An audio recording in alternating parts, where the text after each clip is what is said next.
technology can be the value in enjoyment to make the shopping experience more fun. However, AR's key value may not impose consumers to use and purchase.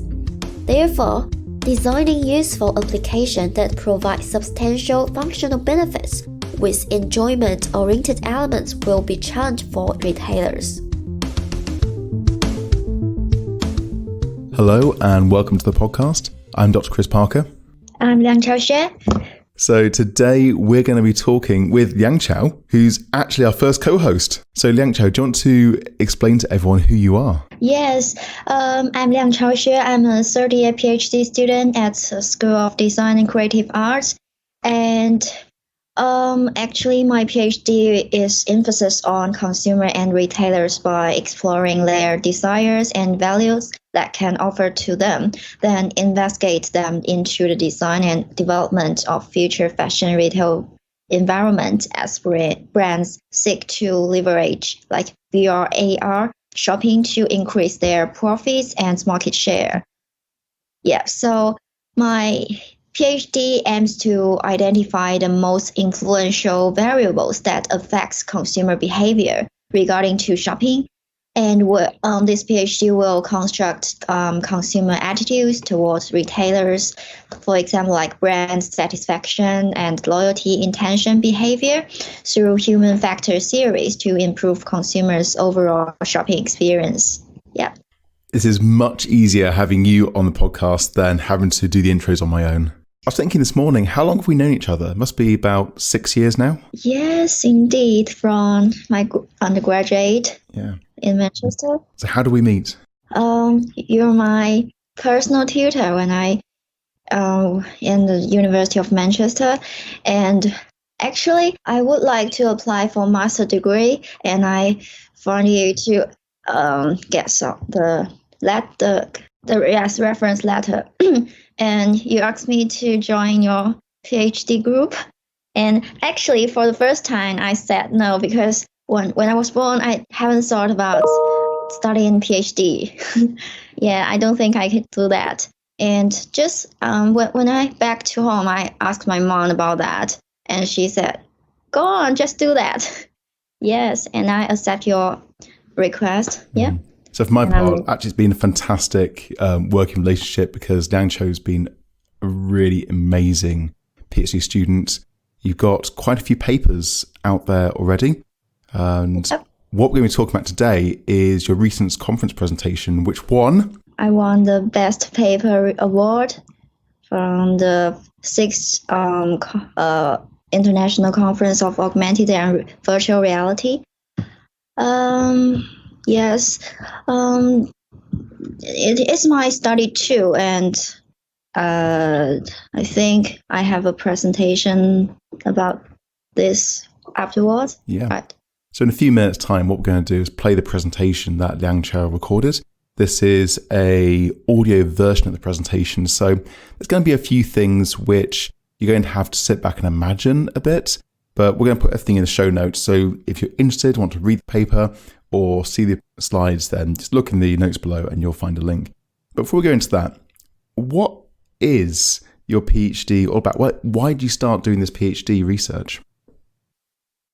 Because before I write in the proposal, I just saw, I'm not sure you saw about the Alibaba Buy Plus videos. It's about virtual reality shopping, which called e-commerce.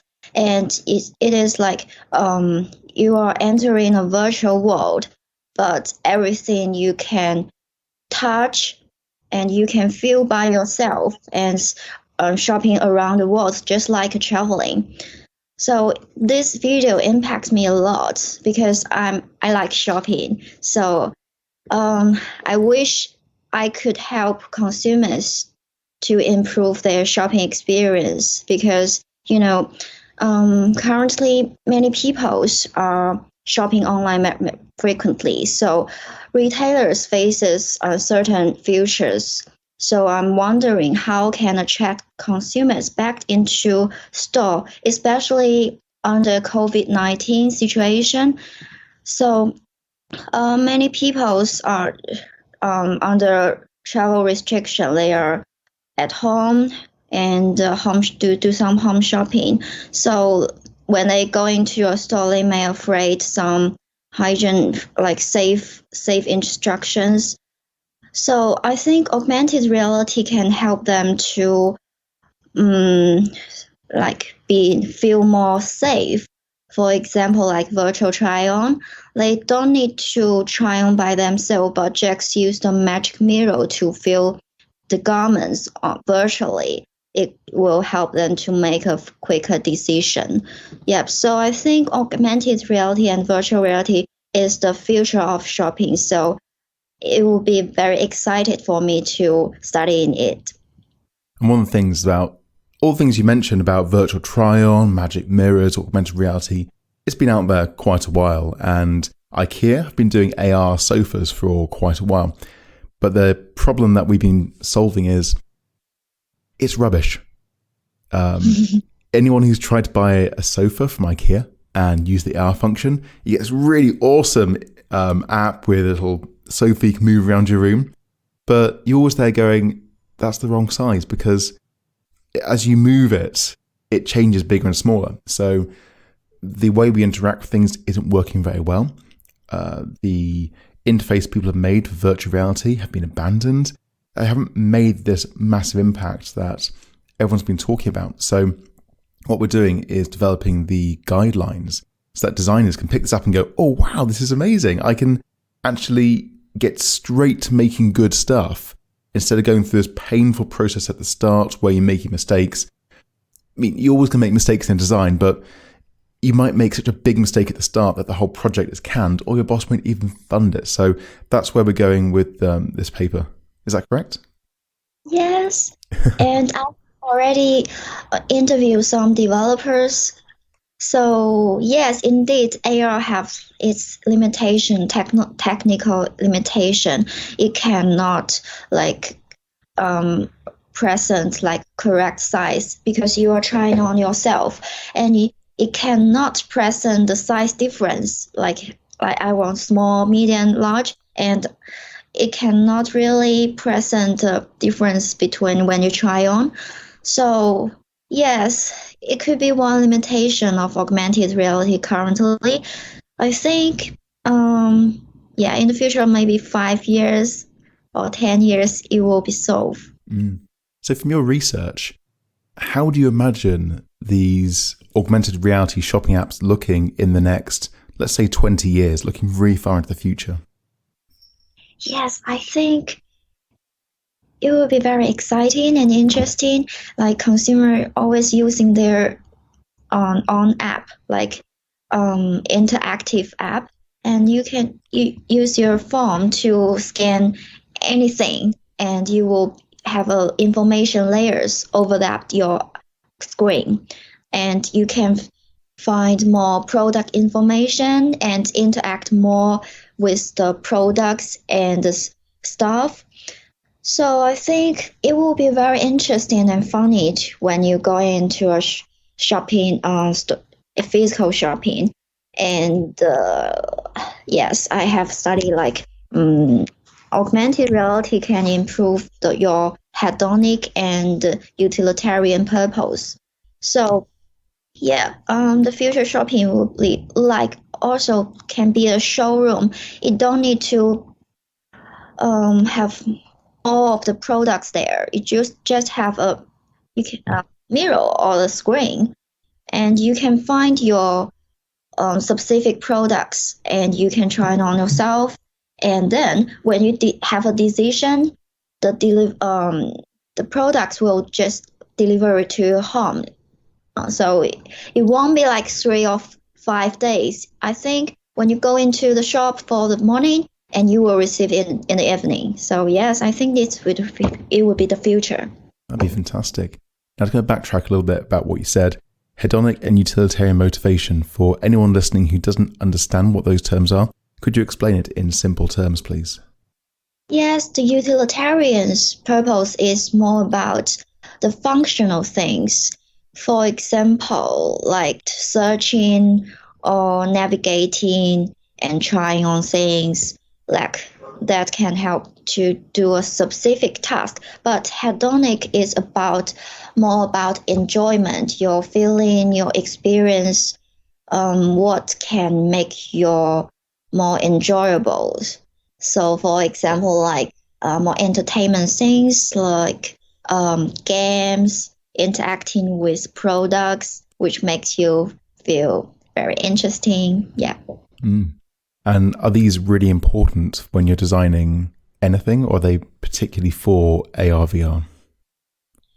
So I think the basic needs for consumer is obviously is utilitarian purpose, because consumer going to shop is, I think, they may find something useful which will meet their desires. However, when I meet the utilitarian purpose, so hedonic purpose will improve their shopping experience, which will make them feel better. So I think we need to solve the functional things. Then we may need some hedonic values or elements into it to make it better. And if we focus only on the hedonic side to make these really fun apps, but the utilitarian mode parts weren't really there, what would that do for the app? So first, maybe consumer will be very curious for the first time to using the app, but like for 3 to 5 times when the consumers use that, they might feel very bored or just lose the attractive. So consumer may not going to a shop because of this hedonic value. So I think, yes, the functional aspect is more important than hedonic, especially for high street consumers. With the designs you've seen so far with AR fashion apps, VR fashion apps, what do you think the mistakes that all the designers are making? So actually, so my first study is studying virtual reality for online shopping environments. But after exploring the value of VR for online shopping environments, I found that VR may not have powerful impacts on retail industry at current stage, owing to the low technology acceptance and technical limitation. And under the impacts of COVID-19, retail sales returned to pre-pandemic levels in July, except for high street fashion. So the number of visits to high streets is still down significant as people shop online instead. So I think it's still lack of attractive things. For the augmented reality, I think they will help shopping of functional tasks instead of providing enjoyment. And but I think retailers, like designers, lack of designing effective shopping apps for consumers, because it's not quite useful. As you said, like IKEA, it can't really present a size difference actually, and so it's still limiting the technological aspects. So it's not like augmented reality developer things. It should be the technical things, but it cannot solve currently. So we need better technology, and then when we've got better technology, really focus in on the things that people need in the store, less than the gimmicky, fun bits on the side. Yeah. Excellent. I hope that you all enjoy Liangchao's presentation. So before we go into that, Liangchao, if people want to contact you to ask about your research, how can they get in touch? Yes, I have a LinkedIn account. It's just called my name, Liangchao Xue. So it will show us on the presentation, down of the presentation, yes. Now, as you might guess, Liangchao's from China. And can you tell us a bit about your home, actually, where you come from? Yes, I come from the southeast of China, which is called Fujian province, just opposite of Taiwan. And my province is famous for tea, any red tea, green tea. So yeah, I think it's very beautiful, and we have many trees and mountains. The air is very good. It compared to another city in China. Yeah. So I think if you come to Fujian, I will be the guiders. Excellent. I'm definitely going to take that when we can travel again. So let's go into the presentation and listen to Liangchao's award-winning paper. Hello, I'm Liangchao. I'm a PhD student at School of Design and Creative Arts. Today, I'm going to introduce a part of my research study, how to design effective AR platform. I believe you most heard about augmented reality, which is we called AR. It can be seen as a virtual and real environment combination by combining intangible information generated by computer models with the information from real world, and this in the user's perceptions to enhance a specific reality and enable interactions. So start from the background. Currently, high street fashion retailers are under pressure competing with e-commerce giants such as ASOS and Amazon. With COVID-19 pandemic making e-commerce an essential part of life, which lost 9 billion in sales and nearly 14,000 shops has permanently closed until this September. Retailers must evolve to survive. Advanced technology offers such lifelines. Consumers in the millennial and Generation Z are having grown up in a digital world with fundamentally different consumer behaviors from the previous dominant Generation X consumers. However, designers struggle to apply AR physical retail environments in a meaningful and lucrative format. So, this study aims to investigate the consumer value of AR within high street retailers, evaluate current value, and explore how AR can offer consumer better in-store experience. To address this aim, we need to know, so first, what value that consumer desire and what kind of AR will encourage consumers to engage in physical retail, and finally, what is the impact of AR on consumer behavior and the experience that it delivers.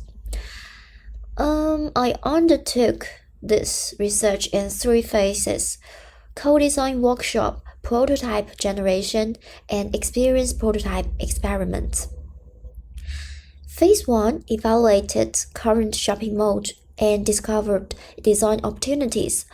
I used co-design method by using the touchpoint cards and related tools during the customer journey based on previous literature. The touchpoint cards and related tools facilitate mapping, identifying, and analyzing results for idea generation in a participatory design workshop. I targeted 15 participants over 3 90 to 120 minutes co-design workshop.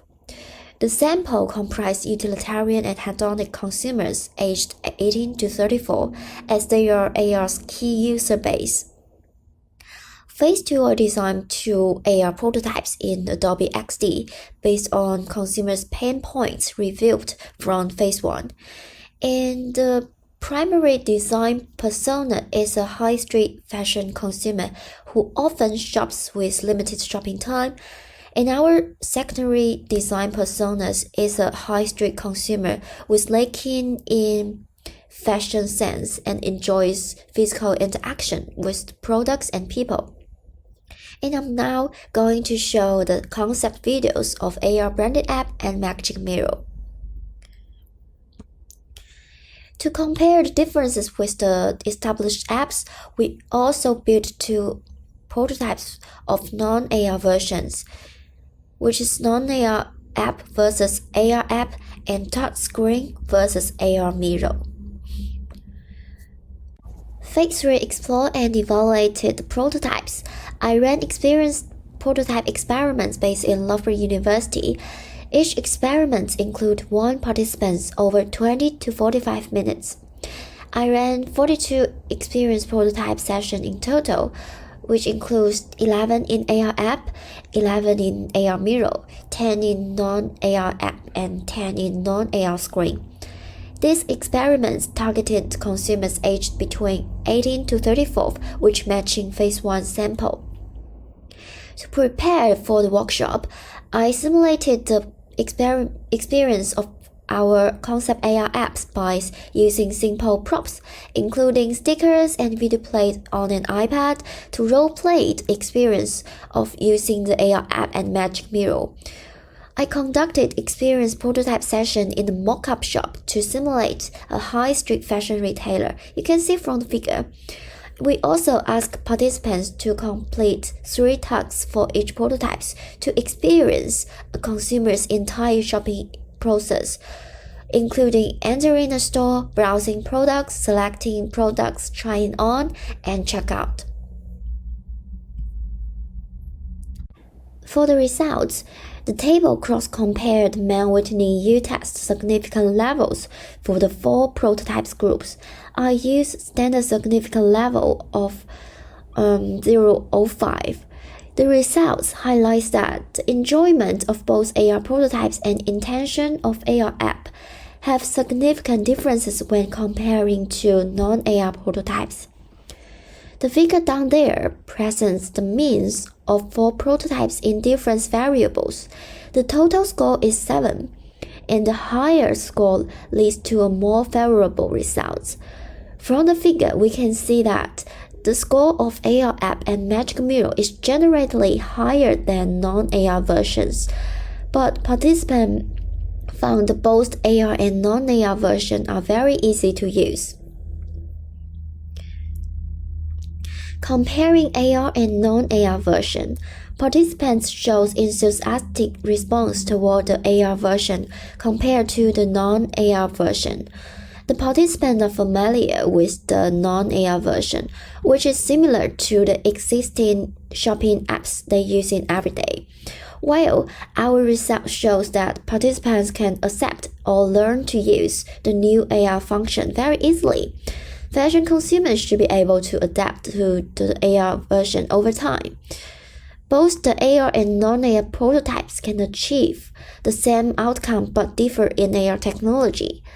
The features in the prototypes will help consumers in their shopping experience, where participant perceived usefulness of AR prototypes is 1 score higher than non-AR prototypes.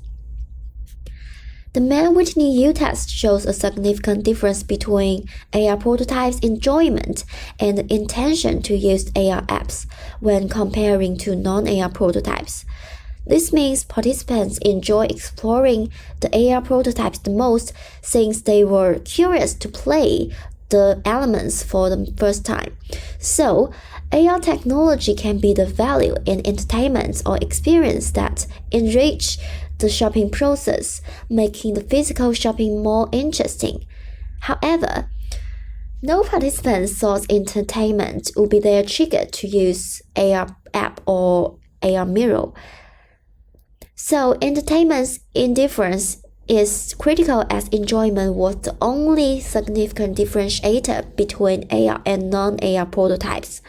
So AR's main strengths may not increase the consumer's willingness to use the expensive technology. Furthermore, participants lack confidence in the outcomes of AR. AR try-on, for example, may not accurately simulate the product size, prohibiting consumers from comparing 2 garments fully. Now let's talk about AR app and Magic Mirror. Of the 3 TAM variables, perceived usefulness is the most important factor for participants to use the AR branded app. The participants' perceived ease of use will, however, influence their intention to use Magic Mirror. and there was a significant indirect effects of perceived enjoyment on behavioral intention mediated by attitudes toward the physical retailer.